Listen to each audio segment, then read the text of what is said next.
पश्चिम Asia में जंग जारी है। ईरान ने एक साथ कई अरब देशों को निशाना बनाया है। यूएई की राजधानी अबू धाबी में एयर डिफेंस सिस्टम ने ईरानी ड्रोन और मिसाइलों को आसमान में ही मार गिराया, जबकि दुबई के एक रिहायशी इलाके में जोरदार धमाके की खबर है। बहरीन की राजधानी में भी मनामा में 2 होटलों को निशाना बनाया गया है।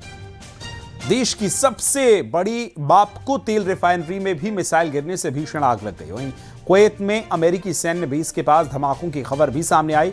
उधर कतर की राजधानी दोहा में ईरानी हमलों के बाद patriot air defence system active हो गया और कई मिसाइल्स ऐसी थीं जिनको इंटरसेप्ट किया गया है।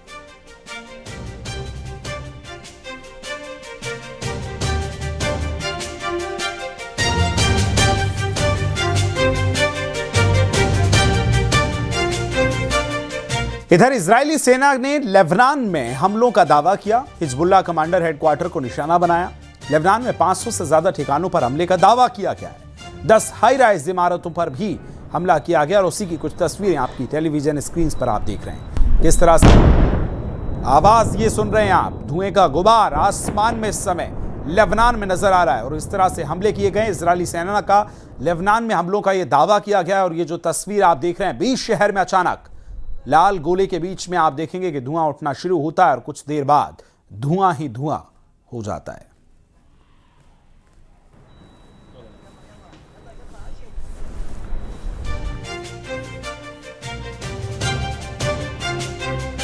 ईरान की ताकत माने जाने वाली उसकी गुप्त बंकर सिटी अब जंग का सबसे बड़ा निशाना बन गई है।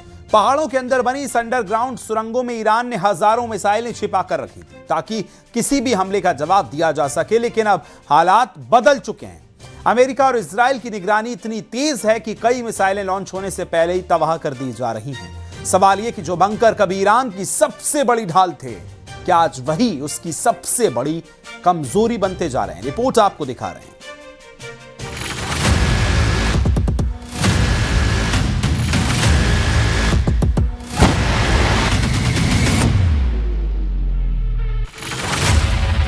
अमेरिका इजराइल के निशाने पर ईरान का बंकर सिटी।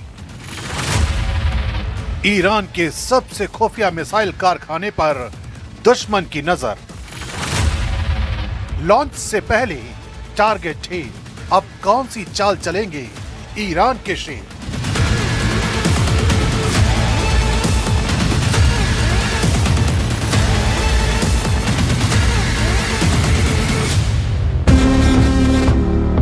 ईरान की मिसाइलों को उसकी असली ताकत माना जाता है। इन्हीं मिसाइलों से ईरान ने अमेरिका और इजराइल को गहरे जख्म दिए हैं। यही वजह है कि अब महायुद्ध के इस भयानक पड़ाव पर अमेरिका और इजराइल ने अपनी रणनीति को बदल लिया है। अब ईरान के उस बंकर सिटी को टारगेट किया जा रहा है जिसे ईरान की रियल पावर माना जाता है। ईरान की बंकर सिटी दरअसल पहाड़ों के अंदर बने विशाल सुरंग नेटवर्क हैं, जिन्हें ईरान ने पिछले 2 दशकों में तैयार किया है। इन सुरंगों में बैलिस्टिक मिसाइलें, लॉन्चर और ईंधन तक सुरक्षित रखा जाता है। कई बंकर इतने गहरे हैं कि सामान्य बमों से उन्हें नष्ट करना मुश्किल माना जाता है।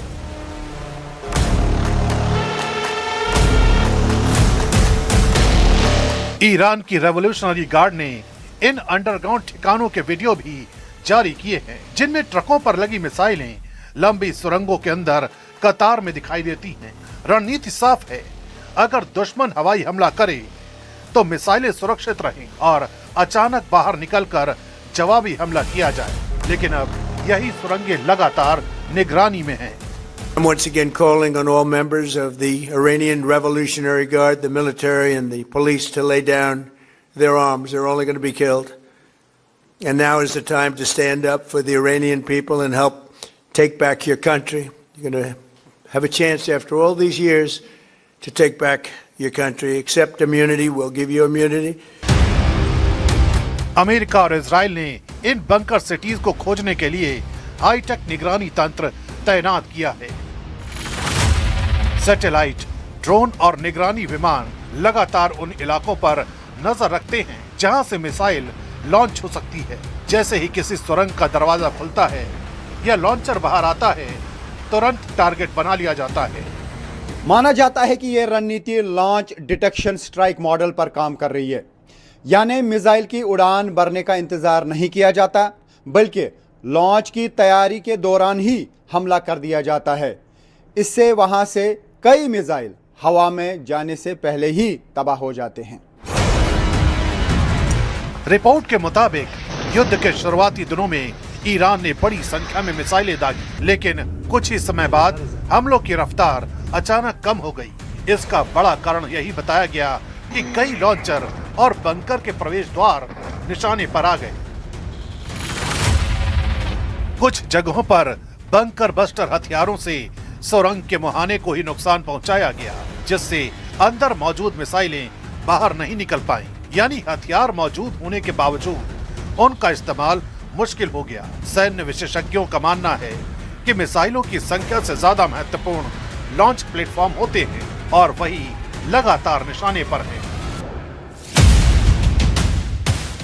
ईरान ने अपनी मिसाइल सिटीज को इसलिए बनाया था ताकि दुश्मन के लिए उन्हें ढूंढना लगभग असंभव हो।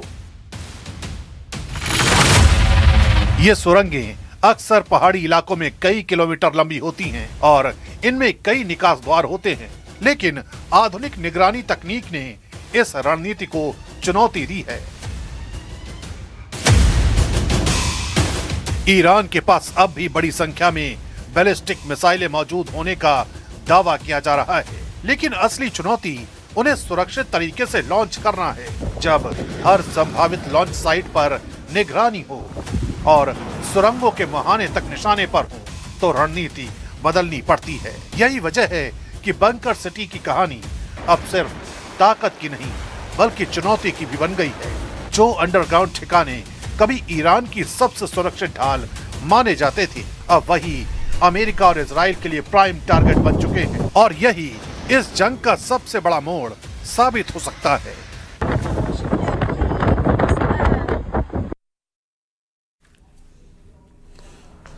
और ईरानी हमलों के बीच इजराइल में इस वक्त कैसे हालात हैं, उसकी अब से थोड़ी देर पहले की ग्राउंड रिपोर्ट आपको दिखा रहे हैं सीधे तेल अवीव से। ईरान के मिसाइल से क्या तबाही हुई है टेल अवीव और इसराइल के बाकी हिस्सों में। लगातार न्यूज़ 18 इंडिया पहुंच रही है उन जगहों पर जो है रियल ग्राउंड जीरो इस वॉर जोन का। मैं इस वक्त वॉर जोन में हूं और ये देखिए, ये इस वक्त टेल अवीव में तबाही हुई है। मैं अंदर जाने की कोशिश करूंगा इस बिल्डिंग में और दिखाऊंगा क्या तबाही इस बिल्डिंग के अंदर हुई है। और ये मैं इस वक्त एक बिल्डिंग के अंदर हूँ, हालांकि बाहर से सायरन बजी है तो यहाँ पे लोग जो हैं अभी शेल्टर की तरफ जाएंगे। तो सायरन बज गई है। मैं हालांकि उस जगह पे हूँ जहाँ पहले ही मिसाइल अटैक हुआ है। सुन सकते हैं आप। और लोग शेल्टर में जा रहे हैं। मैं भी कोशिश करूंगा शेल्टर की तरफ जाने की, ताकि मैं आपको दिखा सकूं कि किस तरीके से लोग यहाँ पे फौरन सायरन के बाद शेल्टर में जाते हैं ताकि वो अपनी जान बचा सकें। देखिए, सन्नाटा छा गया है और लोग भाग रहे हैं। ये देख सकते हैं आप, लोग शेल्टर की तरफ जा रहे हैं जो यहाँ पे है।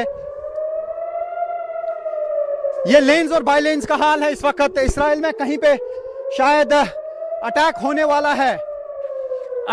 वाला है और मैं कोशिश करूंगा अंदर जाने की। हालांकि यहाँ पे इर्द गिर्द आप देख सकते हैं पहले ही एक अटैक हुआ है। मैं उसी स्पॉट पे हूँ जहाँ पे इसराइल की तरफ से मिसाइल अटैक किया गया। गाड़ियों की हालत देखिए आप। लेकिन मैं आपको दिखाऊंगा कि किस तरीके से यहाँ पे बॉम्ब शेल्टर्स जो हैं वहाँ पे लोग जाते हैं। अभी देख पा रहा हूँ मैं ये अंडरग्राउंड, जिसे हम बंकर कहते हैं, या अंडरग्राउंड बेसमेंट में जो शेल्टर होता है।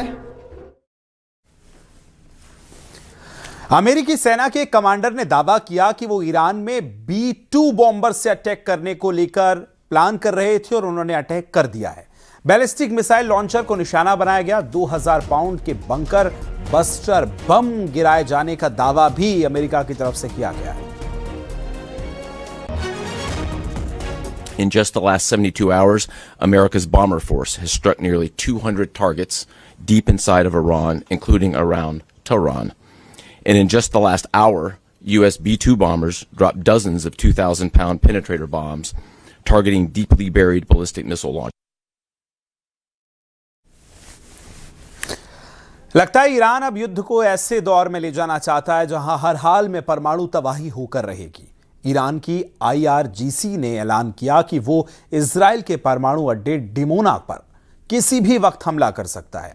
ईरान ने दावा किया कि उसकी खुर्रम शहर 4 बैलिस्टिक और 2 फतेह 2 यानी हाइपरसोनिक मिसाइलें इजराइल के परमाणु अड्डे यानी डिमोना पर हमला कर सकती है।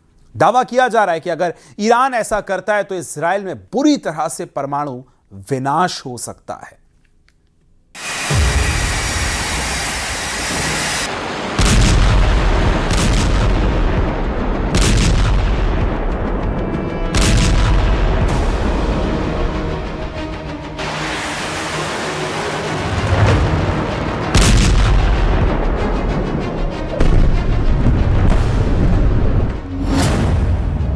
छह दिन से युद्ध, जलने लगे 12 देश।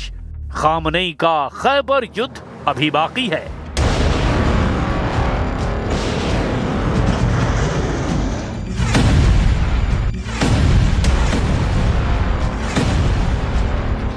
ईरान युद्ध बहुत तेजी से पूरी दुनिया में फैलता जा रहा है।